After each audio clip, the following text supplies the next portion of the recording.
Leon Burgess says, lads, need some advice. 9th of December, I've obviously got tickets to the live show. Now, the rats at my son's nursery have just announced they're holding the first ever Christmas show carol service on the same day. Fucking rats. What do I do? Zero pressure from the wife as she got me live show tickets as a gift, but the boy has already asked me if I will be there. Oh. Do I tell him the truth that I'm going up north to drink and watch the mental shit that you boys are planning to do? Or do I tell him that I'll be there to watch and the rest of the little cunts sing Jingle Bells badly and ruin 6 months of plans? As Dan will probably tell you, don't have kids. They fuck up your plans. Love them, really. That's Leon, who is in a bit of a quandary here. I don't know how many Have a Word lives we are going to do at an arena. I'm not saying we're not going to do more, but there's no definite. Every year they're going to do something, and if they're nursery, they're under 5. They'll do one at school when they're 5. I mean, you're taking on the arena, aren't you? Yeah, I mean, yeah. Our show will be better. You'd hope so. Yeah. Just because I know how much it's costing, you'd think. Yeah. If this primary school has got a fire button, Guys, I'm impressed. Lads, I don't know how set it is, but if you could get that guy's nursery to get the kids up there, and do a little song. Yeah, the problem is Freddie Quinn's on stage, so. Oh, he's not allowed within 10 feet, is it? I don't know. That's legally. It's a big stage, though. I reckon we can keep the 10 feet bound. Yeah. It'd still be up. We need a gun to keep us. I'd love that. Having the little kids come out. Yeah. That sounded horrifically noncy. I'd love that, the little kids. No, Get in touch.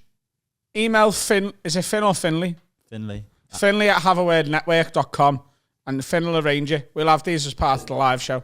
Get them to come on. Can we vote? Can we put this to the vote? This is a democracy. Judge Rowe sits in session.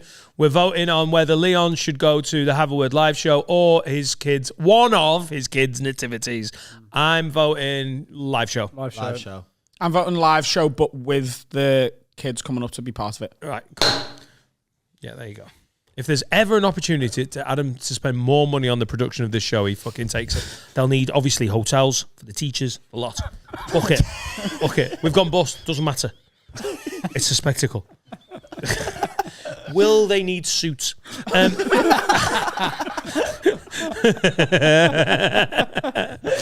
I love kids in suits are so funny, man.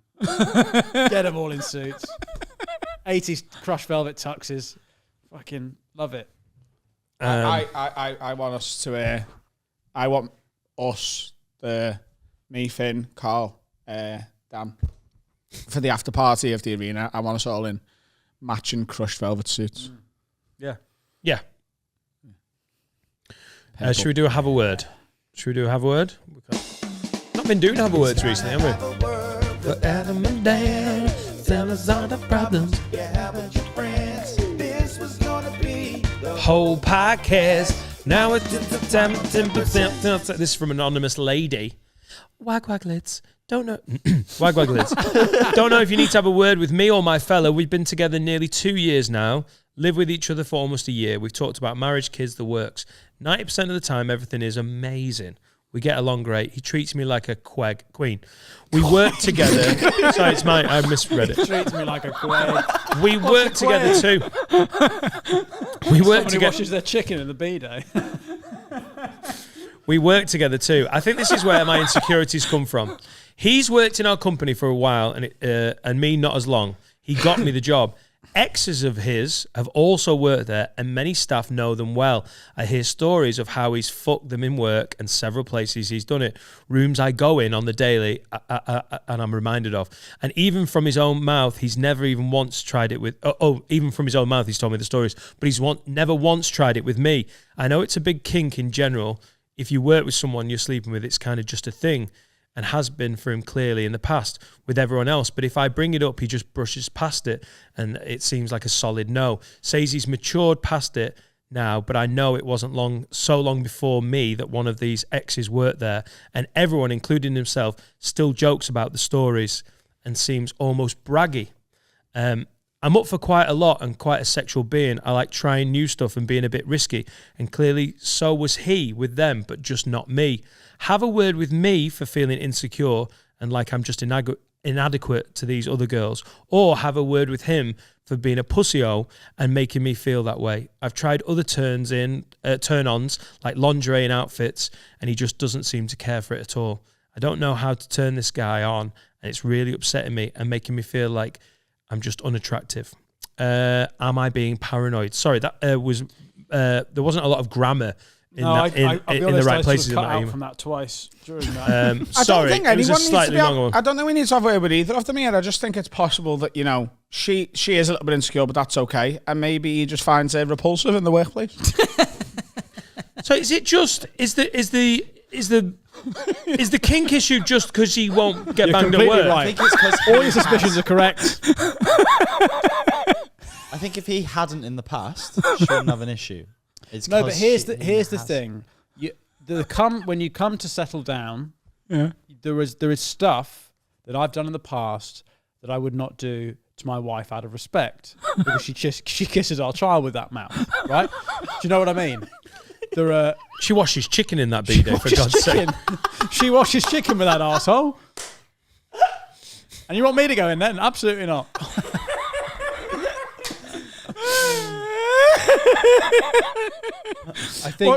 Hang on. There's stuff you've done with women in the past that you wouldn't do with your wife. Yeah, because I respect her more than with people I've been with in the past. There was more of a fling. I don't think that is old-fashioned.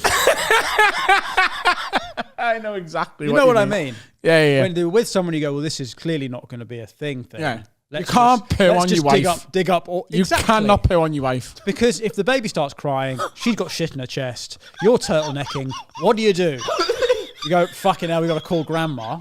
No. Rein it in. You're an adult. You know what I mean?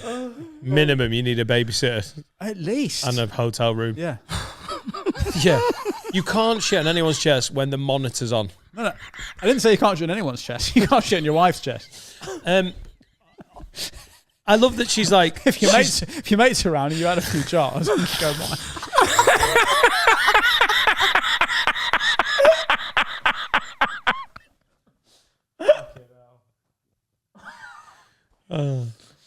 Shout out Mrs. Taylor. Wonderful woman. Clean as that chicken, mate. Clean.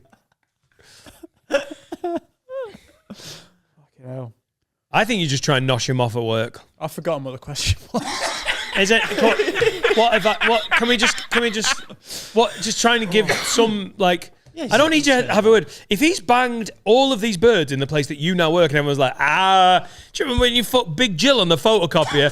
Hey! Oh, sorry, Mandy. Nah, out of respect, we don't talk about that now. I think you need to have a word with these animals at work who are like, oh yeah, your finger blasted her in the fucking other place at work. I don't work, I've not worked properly. Yeah, it is weird that they're like talking about it around. I think I think that's who we need to have a word about. Yeah, his colleagues. Yeah. Come on, guys. Yeah. Where the fuck do you work? Quick Fit. What kind of? Yeah. What kind of? Where's the HR department in this? Quick Fit. Underneath the car. They're all really laddie at work. Yeah. No shit. Yeah. You're at Evans Halshaw. Here's a bit of advice I know they didn't ask for advice, but here's the thing. The people who work there, show this to the people who work there. From now on, whenever you're talking about this lovely woman's fella and his previous escapades, just invent a new character. Yeah. So just say, oh, this isn't about Gary. Do you remember John? He used to shag everyone in every room. Big John. Used to be a farmer. People change. Got a job at Quick People change over time. People change. People move on, you know. So I just want to pull you up on something here. And my good lady wife is not going to enjoy this. I think, if you're into plopping on people and that's something that you've done before marriage, I don't think the binding contract of marriage should stop that. I think you should plop away. Do you know in the safety of a loving relationship? What I have issue with? And what kind of carpets have you got? Check if they can have domestos used on them. There's two things I'd add to that. The first is I don't agree with you unless they're one of these people that are like, I won't have sex before marriage, but I'll do anything but.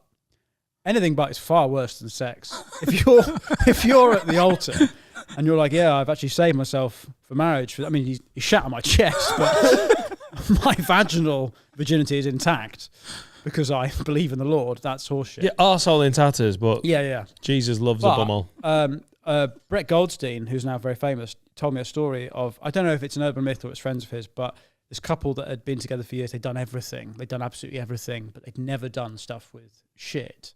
And so as one kind of, I don't know, they're like, let's see if we're these people. They kind of like all their shit on each other and stuff. They get shit everywhere. And then apparently they wake up the next morning. They take a load of drugs and, like real hippie shit. They take a load of drugs and shit on each other and then, 60s stuff. And then they and then they wake up the next morning and they don't speak to each other and they clean the whole house and then he just walks out the door and they never speak to each other again. And they've been together for like 10 years and they'd unlocked a part of themselves they couldn't put back in a box and they just had to split up. It's a really sad story because they were really in love. And I think that's a lesson in why you shouldn't shit on your romantic partners. That was the last day of the summer of love, that 1967. Yeah. And then it was the Manson murders, and then now we're here. 1st of January 1968, everyone wiped up and walked away.